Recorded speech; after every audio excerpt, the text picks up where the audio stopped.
Bills of exchange के problem में अगर ऐसे दिया गया हो that an emergency holiday was declared on the due date of the bill, तो हम कैसे करेंगे?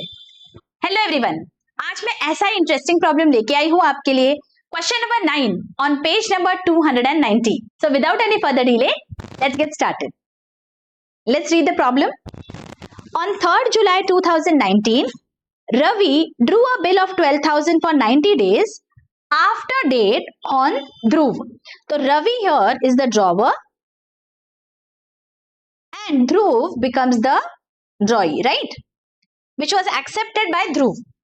On 9th July, Ravi endorsed the bill to Harish in full settlement of his account 12,750. On the same day, Harish discounted the bill with the bank for 11,750. Government declared emergency holiday on the due date, and as per the provisions of Negotiable Instruments Act, the bill was duly met by Dhruv. Duly met मतलब honor हो गया. Okay. Now we have to give journal entries in the books of drawer, drawee and जिसे हमने endorse किया है, endorsee के books में भी हमें journal entries पास करने हैं. Okay. This is going to a very interesting problem. यहाँ पे आपके concepts check होंगे कि आपको transaction समझ में आ रहा है या नहीं. ठीक है, तो यहाँ पे सबसे पहले हम ड्यू डेट कैलकुलेट करेंगे बच्चों। देखो 3rd July 2019 को बिल यहाँ पे ड्रॉ हुआ है for 90 days. 3rd July 2019, tenure of the bill is 90 days. ठीक है, अब हम क्या करते हैं, मंथ वाइज हम देखेंगे। अब जुलाई से स्टार्ट करते हैं, जुलाई, अगस्त, सितंबर, अक्टूबर। जुलाई में कितने डे बाकी है? टोटल होते हैं 31। ओके, -3 करेंगे बिकॉज 3rd को एक्सेप्टेंस मिला है, तो कितने दिन हम काउंट कर सकते हैं? 28, राइट, -28 करेंगे। अगस्त में कितने दिन होते हैं? 31, सो -31। सितंबर में कितने दिन होते हैं? 30, सो -30। देखो टोटल कितना आ रहा है ये, दिस इज 9 and 89। हमें 90 डेज चाहिए, तो अक्टूबर से हम एक डे लेते हैं, सो -1। अगर मुझे 90 डेज करना है तो 1st October will be my due date, right. लेकिन उसमें मुझे ग्रेस डेज भी तो ऐड करने हैं, so I am going to add 3 grace days. यहां पे मैं लिख देती हूँ 3 ग्रेस डेज, तो हो जाता है 4th October। तो मेरी यहाँ पे ड्यू डेट हो गई 4th October 2019। ओके, मुझे क्या दिया गया है, government declared emergency holiday on the due date and as per the provisions of the negotiable instruments act the due it was duly met by Dhruv. Negotiable instruments act में हमें क्या बोला गया है, अगर इमरजेंसी हॉलीडे डिक्लेयर होता है बच्चों, तो जो ड्यू डेट है उसका following working day will become my due date. Following, उसके बाद वाला। तो यहाँ पे आपने इमरजेंसी डिक्लेयर किया है holiday, so that is the reason 5th October मतलब उसके बाद वाला दिन will become my due date, following working day, so 5th October। Is this very very clear? क्या कैलकुलेशन समझ गया है आपको, किस तरह से कैलकुलेट किया है? मैंने ड्यू डेट कैलकुलेशन पे अलग से पूरा लेक्चर लिया हुआ है बच्चों। अगर वो वाले लेक्चर्स आपने नहीं देखे, I am giving the link in the I button, go and check that out. Okay, ये कैसे मैंने कैलकुलेट किया है बहुत आपको समझ जाएगा अच्छे से। ठीक है, now one by one let us look at the entries. सबसे पहले क्या हुआ है, 3rd July को रवि ने एक बिल ड्रॉ किया है ध्रुव पे और उसने उसे एक्सेप्ट किया। So 3rd July 2019 in the books of Ravi, he is the drawer. Bill accept हुआ है तो बिल रिसीवेबल को हम डेबिट कर देंगे और क्रेडिट करेंगे ध्रुव को, because acceptance has been received from Dhruv for 12,000। Narration लिख रहा है आपको सारे जर्नल एंट्रीज का। ठीक है, इन द बुक्स ऑफ ध्रुव क्या हुआ है, ये बिल पेएबल है। सो ध्रुव के बुक्स में सेम डेट पे 2019 जुलाई 3rd क्या हो जाएगा, रवि का अकाउंट डेबिट होगा, Ravi's account debit 12,000 to bills payable. ये लाइबिलिटी क्रिएट हो गई है, सो बिल्स पेएबल को क्रेडिट हो जाएगा। ओके, नाउ आगे क्या हुआ है, let us see. On 9th July Ravi endorse the bill to Harish. अब देखते हैं, ओके, एक डायग्राम बना लेंगे हम।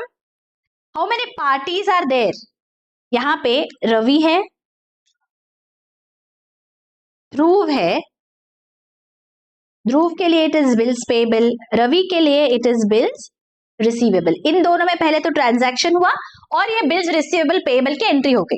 अब पिक्चर में आता है एक नया इंसान, that is Harish. Harish is Ravi's creditor, right. कितने के लिए वो क्रेडिटर है, यहाँ पे दिया गया है, देखो, फुल सेटलमेंट ऑफ 12,750। इसका मतलब 12,750 से ये क्रेडिटर था और रवि ने उसे 12,000 का बिल दे दिया है फुल सेटलमेंट पे, मतलब और कुछ देना बाकी नहीं है, बस 12,000 का बिल दे दिया। टोटल 12,750 देना था लेकिन सिर्फ 12,000 दिया। इसका मतलब 750 ये क्या है, this is the discount. Discount है जो मिला है, किसे मिला है, ये डिस्काउंट रवि के लिए इनकम है, बिकॉज रवि को 12,750 पे करना था लेकिन उसने सिर्फ 12,000 का बिल दिया। और ये डिस्काउंट हरीश के लिए क्या है, हरीश के लिए this is a loss. So in the books of Harish discount को हम डेबिट करेंगे, लेकिन in the books of Ravi ये इनकम है इनडायरेक्टली, इसलिए उसे क्रेडिट करेंगे। ओके, जर्नल एंट्री कैसे आएगी देखते हैं हम।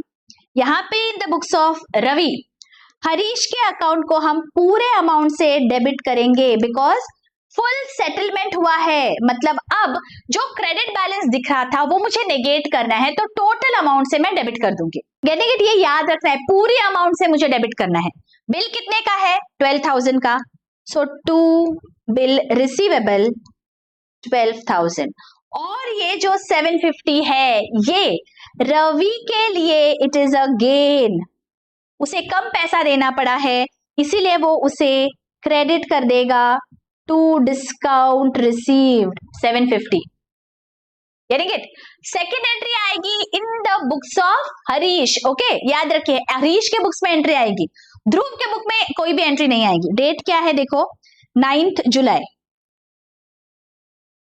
9 जुलाई को हम हरीश के बुक्स में जाएंगे और यहां पे क्या होगा, हरीश के लिए bill has come into the business, books में बिल आया है तो बिल रिसीवेबल को वो डेबिट कर देगा। Bill is for 12,000। उसे मिलना चाहिए था रवि से टोटल अमाउंट, रवि से कितना मिलना चाहिए था, 12,750। फुल सेटलमेंट में मिला है तो रवि जो डेटर था उसका अभी तक, वो उसके अकाउंट को क्रेडिट कर देगा ताकि अकाउंट सेटल हो जाए, पूरा अकाउंट नलिफाई करना है। और जो डिफरेंस है 750 का, ये हरीश के लिए एक लॉस है, जिसको 12,750 मिलना वाला था उसे सिर्फ 12,000 मिला, तो 750 का लॉस हो गया, तो उसे हम डिस्काउंट के नाम से डेबिट कर देंगे, discount account debit. Is this understood clearly, समझ में आया? यहाँ पे कंफ्यूज नहीं होना है आपको, फुल सेटलमेंट लिखा है, स्टेप बाय स्टेप करोगे तो बहुत इजी है बच्चों, हड़बड़ी नहीं मचानी है। दैट इज द रीजन मैंने आपके लिए ये डायग्राम बनाया है, ताकि आपको समझ में आए कि ट्रांजैक्शन किसके बीच हो रहा है। ओके, अब आगे क्या दिया है देखो, on the same day Harish discounted the bill with the bank for 11,750। अब और एक पार्टी आ गई है यहाँ पे, वो है बैंक। हरीश ने क्या किया, ये जो बिल था 12,000 का वो लेके गया बैंक के पास। अब बैंक के पास ये बिल आ गया और इसके बदले में, बिल के बदले में बैंक ने क्या किया, हरीश को पैसा दे दिया। कितना है यहाँ पे देखो, हमें दिया है 11,750। ऑब्वियसली बैंक कुछ चार्जेस डिडक्ट करके पैसा देगी, तो बैंक ने पैसा कितना दिया, 11,750। टोटल बिल है 12,000 का, बैंक ने सिर्फ 11,750 दिया, मतलब 250 रुपया क्या है, what is this 250? These are bank charges. Okay, indirectly आपको समझना है, हरीश ने बिल तो पूरा 12,000 का दिया था और बैंक ने अगर सिर्फ 11,750 दिया, मतलब जो डिफरेंस है 250 का वो है बैंक चार्जेस। अब ये ध्यान रखिए बच्चों, ये ट्रांजैक्शन किसके बीच हो रहा है, ये ट्रांजैक्शन हो रहा है हरीश और बैंक के बीच में। तो जब आप जर्नल एंट्री पास करोगे तो किसके बुक में करोगे, हरीश के बुक्स में। यहां रवि और ध्रुव के बुक्स में एंट्री नहीं आएगी, प्लीज रिमेंबर, किसके बीच ट्रांजैक्शन हो रहा है? हरीश और बैंक। हमें हरीश के बुक्स को जर्नलाइज करने को बोला गया है। सो हरीश के बुक्स में हम जाएंगे और यहाँ पे हमें एंट्री पास करनी है। हरीश को कितना पैसा मिला? 11,750। सो उतने अमाउंट से वो बैंक अकाउंट को डेबिट कर देगा। बैंक ने कितना चार्ज किया? 250। That is what are discount. So discount account debit. और टोटल बिल कितने का बिजनेस से बाहर गया? 12,000 का। ये डेट कौन सी है? देखो, ऑन द सेम डे। तो यहां पे हमें 9 जुलाई ही लिखना है। Is this very very clear? ये ट्रांजैक्शन आपको सही समझना जरूरी है। This is happening between the Harish and bank. तो हरीश के बुक्स में एंट्री आएगी, बाकी दोनों के बुक्स में एंट्री नहीं आएगी। अब क्या होगा? ड्यू डेट आएगी। अब हमने ड्यू डेट यहाँ पे कैलकुलेट की है इमरजेंसी के बाद 5 अक्टूबर 2019 को। बिल किसके पास है? बिल है बैंक के पास, राइट? बैंक लेके जाएगी ये बिल ध्रुव के पास और ध्रुव को बोलेगी बाबा honour this, give me money. और यहां में क्या बोला गया है? It was duly met by Dhruv. तो ध्रुव ने क्या किया? इसके बदले में बैंक को पैसा दे दिया। तो यहाँ पे एंट्री किसके बीच में होगी? यहाँ पे एंट्री होगी बैंक और ध्रुव के बीच में। वापस हरीश और रवि का यहाँ पे कोई भी संबंध नहीं आ रहा है। देखो यहाँ पे क्या हो रहा है? ये जो बिल है ये बैंक लेके जा रही है ध्रुव के पास। बैंक के पास वो बिल है। सो बैंक लेके गई ध्रुव के पास, ध्रुव ने बैंक को पैसा दिया। तो जाहिर है इन दोनों का अभी यहाँ पे कोई भी कनेक्शन नहीं है। Entry will be passed in the books of the bank and in the books of Dhruv.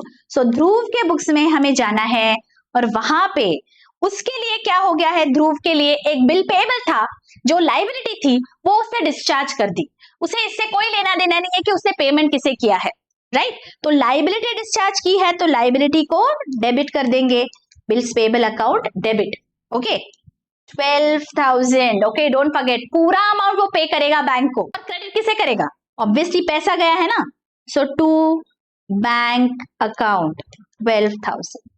Is this clear? देखो हमने एंट्री पास की है ध्रुव के बुक्स में on 5 October. Okay, emergency holiday था इसलिए नेक्स्ट वर्किंग डे पे हमने इसे ऑनर किया है। Is this very very clear? सारी एंट्रीज आपको समझ है किसके बुक्स में कौन सी एंट्री आएगी। ये थोड़ा ट्रिकी होता है, लेकिन अगर आप बहुत केयरफुली करेंगे, ध्यान देके देखो, ये डायग्राम आपके लिए बहुत इंपॉर्टेंट है। This is for your understanding, जो मैंने यहाँ पे लिखा है। अगर आपको ये बहुत अच्छी से समझ जाएगा तो किसके बुक्स में एंट्री क्यों पास हुई है ये आपको समझ जाना बहुत ही आसान हो जाएगा। ओके, आई होप ये बहुत अच्छे से आपको लेक्चर समझ रहे हैं बच्चों। Taking the efforts to solve all the solved unsolved illustrations from your textbook. So please ensure that अगर आपको अच्छे लग रहे हैं lectures and if you want me to continue doing this, do hit the like button. आपके friends और colleagues में share करिए और कमेंट करना बिल्कुल मत भूलिए। मिलती हूँ आपको अगले लेक्चर में। Till then take care, bye bye.